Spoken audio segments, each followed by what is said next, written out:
Okay, folks, so we are closing in on the last 100 acres of corn for 2020.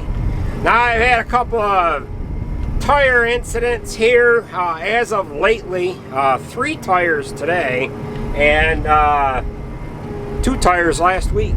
So, we'll get into talking about that in the video, but one thing I did not video was the 2 tires that I blew on the mixer wagon this morning. Some of you may know that we are adding on to one of our freestall barns, and it ends up being the freestall barn that is in behind our parlor. Now, this morning they poured the feed alley, and yesterday morning they ended up pouring the part of the feed alley where we put tile. We put these little square tiles in where the feed sets down so that the cows can't lick the concrete away. It gives them more of a smooth surface there. So anyways, they had spot formed up where they put the manger tile into yesterday, and I ended up hitting as I was backing out of the barn. It's a dead end feed alley. In other words, we pull into the feed alley and then we have to back out.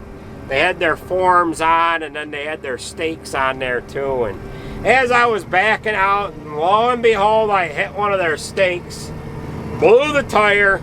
Then when I pulled forward, I blew the other one. So it's got dual wheels on the mixer wagon. I ended up blowing both outside duals on the red mixer wagon. So we had to replace 2 tires on that, and I ended up blowing a tire on the corn planter this morning. And I ended up blowing a tire last week on this corn planter as well. And we had a new tire that was 4 or 5 years old. We ended up mounting that on the rim. And then here the other night, that rim cracked at the bead, and it ended up ruining the bead on the tire. Brand new tire, but the tire was like 5 years old. And I'll briefly describe that or talk about that here on in the video. Another thing we're going to talk about in this video was a couple of tricks that I've just learned with the 2630 display, and it has to do with guidance. And we're also going to be talking about planter setup. You know, it's the end of planting season, so we might as well talk about planter setup, you know. But that's all I got for you in this video, folks. Some of you might find it kind of boring, but that's all I have for you.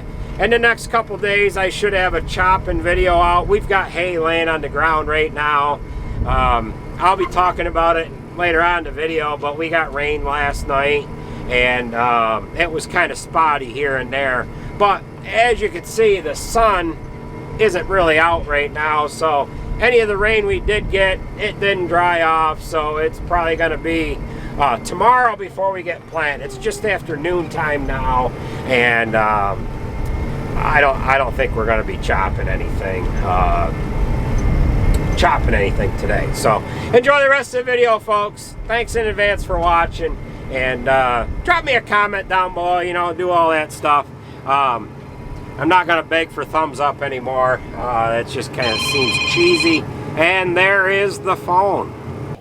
Well, it doesn't appear that we're going to be done planting corn anytime soon. We've got another tire that we've blown here.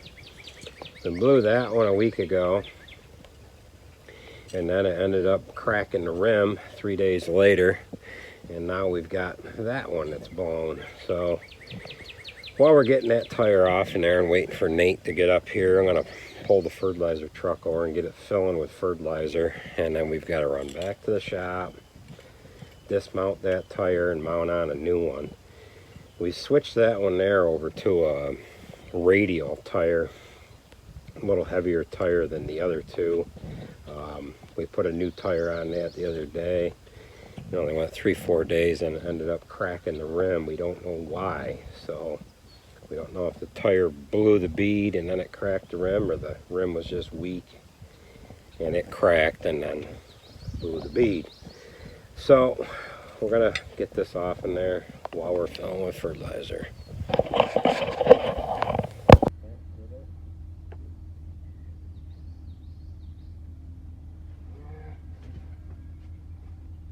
What's this? That might be where the thing went into it. I don't know where it blew out at.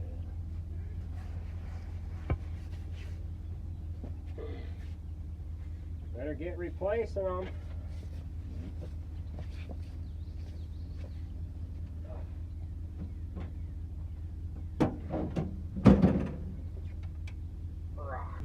Alright, he's going to take that in the truck, and I'm going to take this fertilizer truck to the next field. Meet you down the road. Vito's, yeah.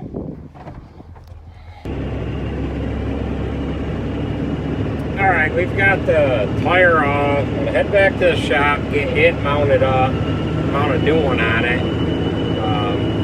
The field that I have left to plant there is only like 25 acres, so we've got enough on the corn planter, enough in the tanks on the corn planter to finish that field. We're just going to move the truck to the next field on our way back to the shop. I was going to have Jared bring the Army truck over and just fix the tire in the field, but he's off working on something else, so we're halfway between him and where he is. So I said to Nate, I said, just come over and get me. We'll take it back to the shop, mount it up there. We're getting some sprinkles here now anyway, so I don't know if I'm going to be rained out by the time I get going again or not. But we've got hay on the ground, but obviously we can't chop anything. It's too wet. So we'll head back and get this tire changed out and get it back on the corn planter. Maybe we can get back to planting corn here. Alright, we've got our tire all on there and we're up and going. We're down to the last 100 acres. Now we've got hay down to chop. It rained overnight.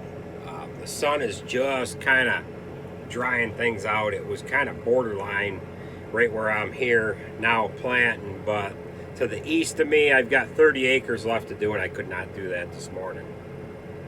So what we're going to do is we're going to show you the shape file of this field. Now I need guidance to get around all of our fields, because as you can see, this corn planter doesn't have markers on it. I ordered this corn planter without markers because we use guidance. Now some guys like the markers just to get around the outside of the field. However, I didn't feel it was worth it to have all that money tied up into something that I can, use guidance on. Once you get everything pre-programmed, it's all in there. Now I ended up putting 4 suitcase weights on each side to give the planter enough extra weight to hold them wings down. Now this field, you can see the shape file of this field here. It's kind of goofy. It's like 25 acres, and there's 9 different guidance tracks. In other words, there's 9 different AB lines that I use to get around the field. Now when you're recording an AB line, if you start on this end and you go all the way to here, you make this turn and you make this turn here, it's a little too much to make a couple of 90-degree turns, because the planter will want to round this corner here. So I wouldn't advise doing that kind of a turn. It just 90-degree turns just do not work well on AB curve. Now there's one other guidance track you can use, and it's called adaptive curves. The only problem with adaptive curves is it does not, you cannot go in there and delete adaptive curve unless you take your information on the Apex program and delete all your adaptive curves. So when you go into the following year, you don't have that adaptive curve there. And as you can see, I've got one right here from last year. And if you go and record another one, it just kind of screws it all up. And before you know it, you got a bunch of blue lines all over the place. And it's just kind of a mess. Now another way to do it is you do AB curves. And what I've done in the past is, if you name your AB curves so that they fall in alphabetical order, and it's easiest if you use a number. And if you think you've got more than 9 tracks, which I've got exactly 9 tracks on this field, you should start at 11, because once you go up from 1 to 9, then you hit 10. 10 is going to come before 1, and you're going to have trouble getting through there. Now, what I have done in the past, I have them numbered. I'll just say that's the, number 1 west. I'm going counterclockwise. Number 2 is south, and so on and so forth. Now, my brother turned me on to this the other day, and I've never used it. It's called Swap Track, but we're going to get into that in a minute. So what I was doing in the past is I would have my guidance tracks here all numbered. Now I'm getting ready to pull in right here on the 4th track, and then as I would plant down, 4th track, glare. As I would plant down through the field here, I would get to the other end. Before I got to this corner here, to make this corner, I would come over to the display, I would toggle through, and I would know that I had to go to number 5 next. And what I've also done in the past is I would number it, say what track it is, and then put a year next to it so that I knew, how current that track was. And I could do that on the fly. Just as I was coming into that turn, come over to here, hit the guidance track number, hit accept. Come over here, you hit accept, and then your next track will line up. As soon as it turns white, you hit your auto steer button. My brother says the other day, he says, have you ever tried Swap Track? I said, nope, never have. We're going to talk about Swap Track. Now, what Swap Track will do is it'll let you go through and you can put your tracks in a sequence. So we're on the west side of this field. It's next to the woods, and it's not all that straight. We're having to kind of plant as close as we can, and we're getting a little wiggly down through there. So I ended up recording an A-B curve. In other words, you drop a pin at your start point, and then you record, and then you drop a pin at your end point, and it'll follow your exact track.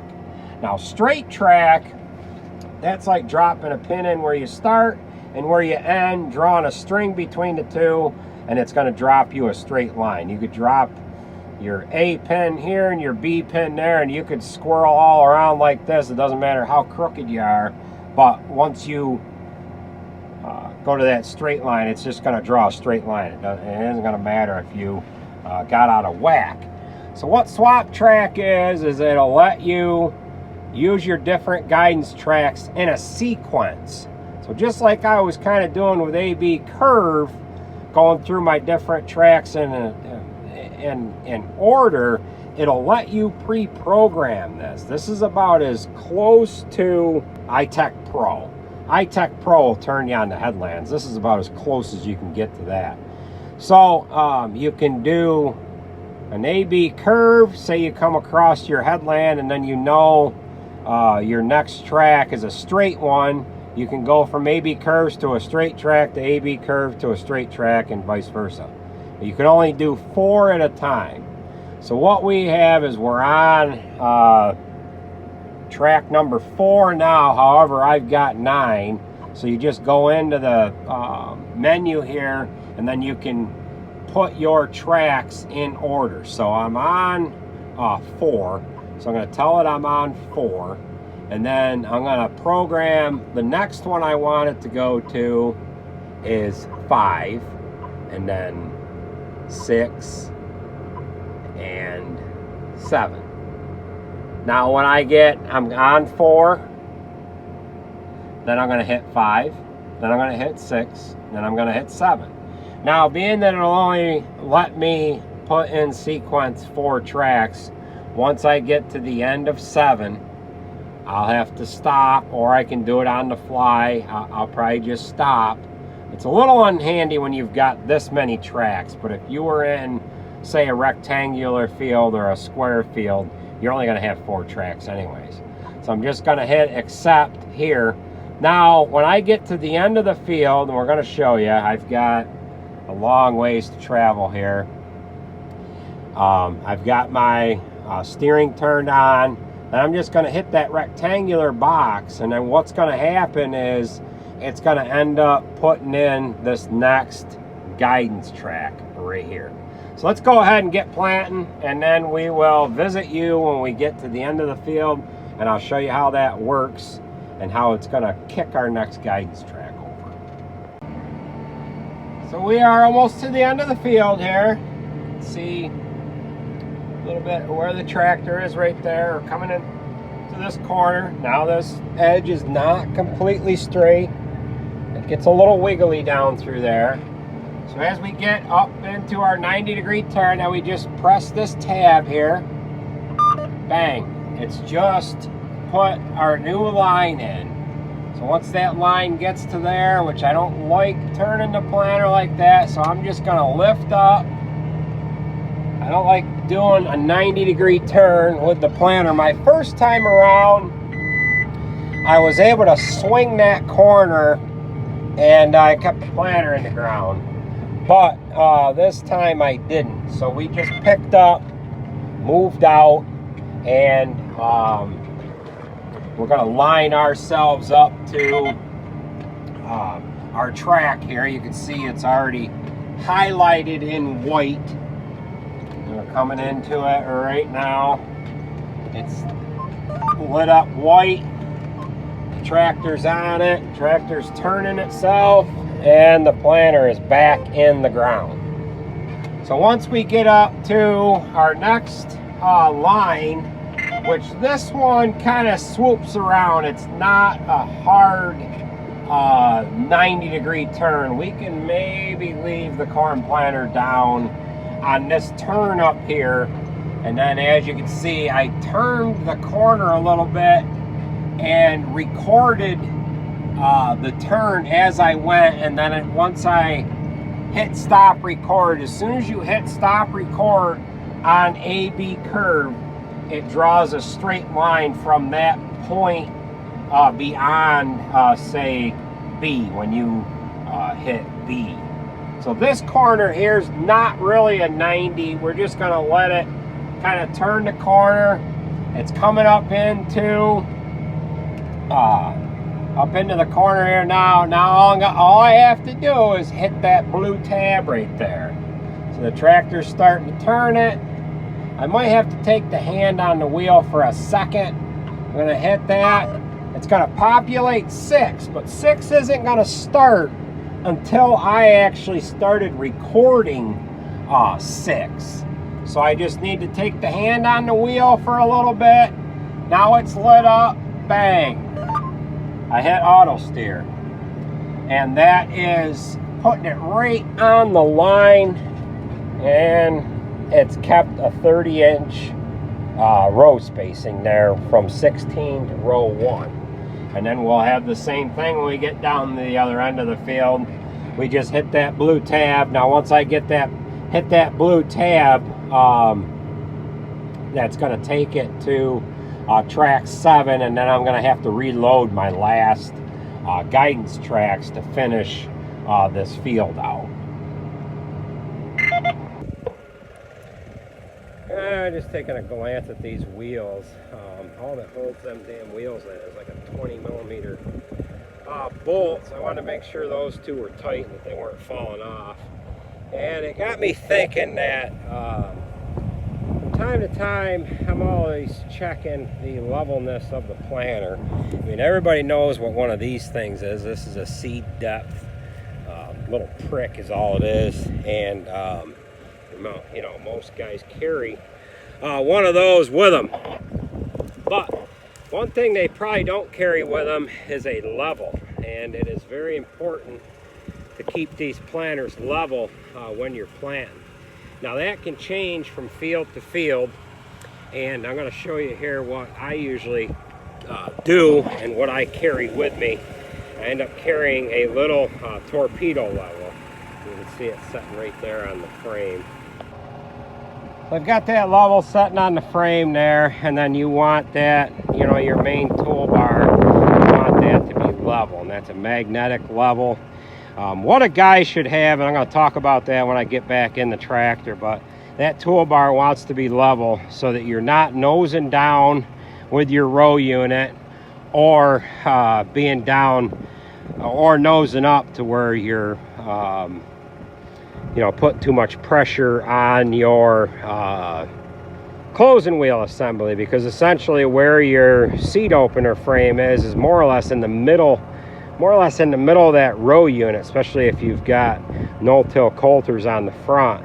And if that's pitched off at all, your seat's not going to be dumping in the trench where it's designed to dump in at. So I always carry a torpedo level, check that from time to time.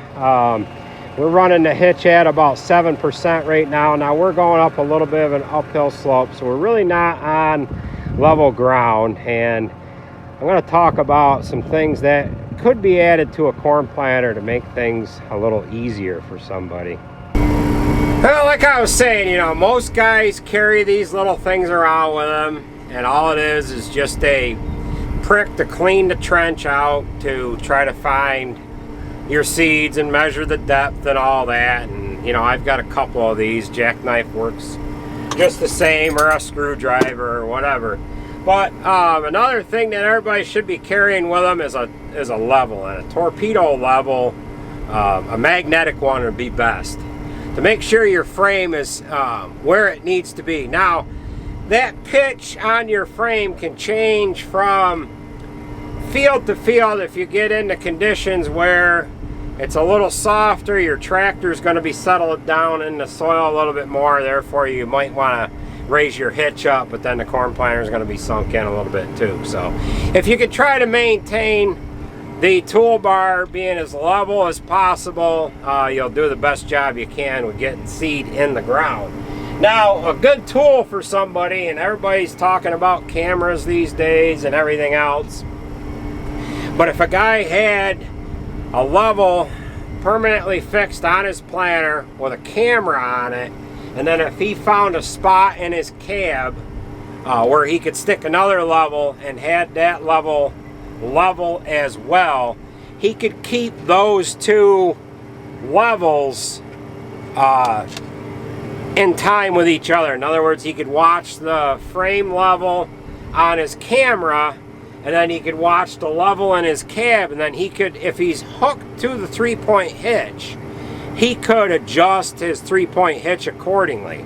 Now, if you're going down a hill, the level in your cab is going to be pitched forward, so the level on your corn planter should stay the same.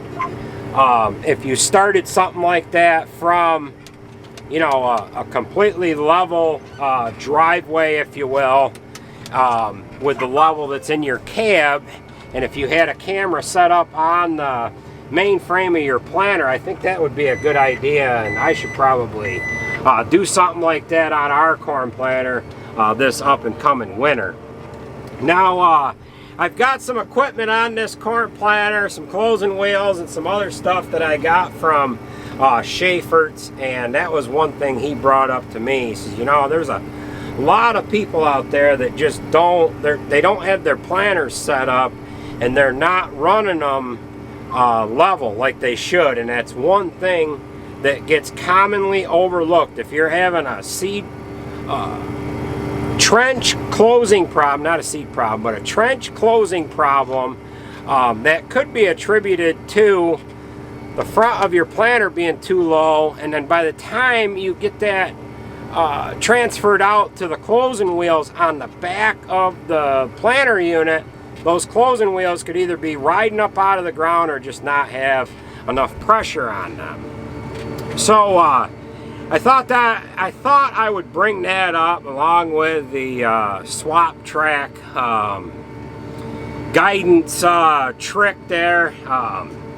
Some of these things, it takes you a while to learn them as you go, but they're handy little tools once you realize that you have those tools right in front of you. So we are almost done with this field. We've got to move down the road. We've got 60 acres down the road to do, and that's gonna about do it for this year. We might possibly be done today. The sun is just coming out. We're not going to be able to chop anything today. We're going to hit the chopper tomorrow.